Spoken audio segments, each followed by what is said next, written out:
Est-ce que vous savez qu'il existe un produit dans le monde, best-seller dans le monde, ou bien beaucoup en Occident, best-seller dans le monde, qui n'a aucun bénéfice intrinsèque pour l'être humain? Aucun. Mais qui est vendu comme des petits pains. Est-ce que vous connaissez ce produit?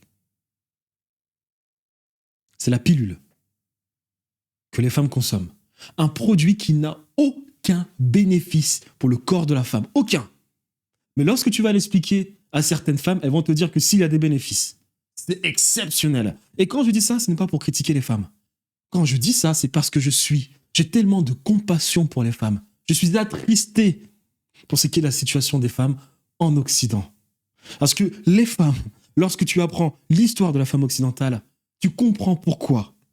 Aujourd'hui, elle est capable de défendre la pilule et de donner des justificatifs pour ce qui est de la consommation de la pilule. C'est-à-dire que ceux qui ont la peau dépigmentée existent depuis 8000 ans maintenant.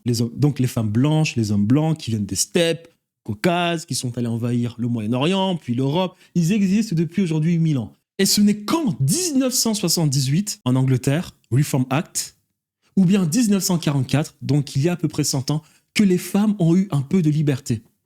Donc 8000 ans. Sur 8000 ans, les femmes n'ont eu que certaines libertés il y a 100 ans.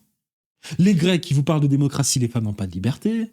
Ce sont des biens cheptels, elles servent à pondre des enfants. Les Ariens, les femmes servent à pondre des enfants. Les Romains, les femmes servent à pondre des enfants. Les Germaniques, les femmes servent à pondre des enfants. Ce n'est qu'en 1918 qu'on a commencé à penser qu'il fallait donner certaines libertés aux femmes. Et lorsque vous regardez ensuite le statut de ces femmes, vous vous dites, mon Dieu.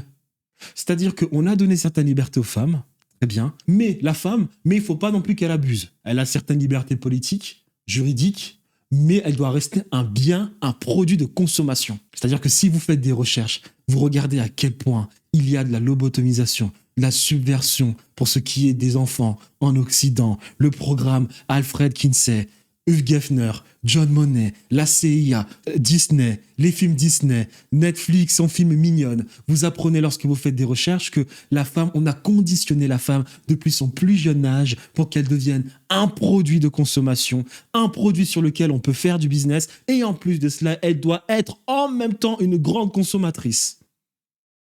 Donc ces femmes vivent dans une société qui les méprise profondément et c'est comme ça qu'aujourd'hui, il existe des produits qui n'ont aucun bénéfice pour le corps de la femme, mais certaines de ces consommatrices de ce produit seront capables de justifier la prise de la pilule.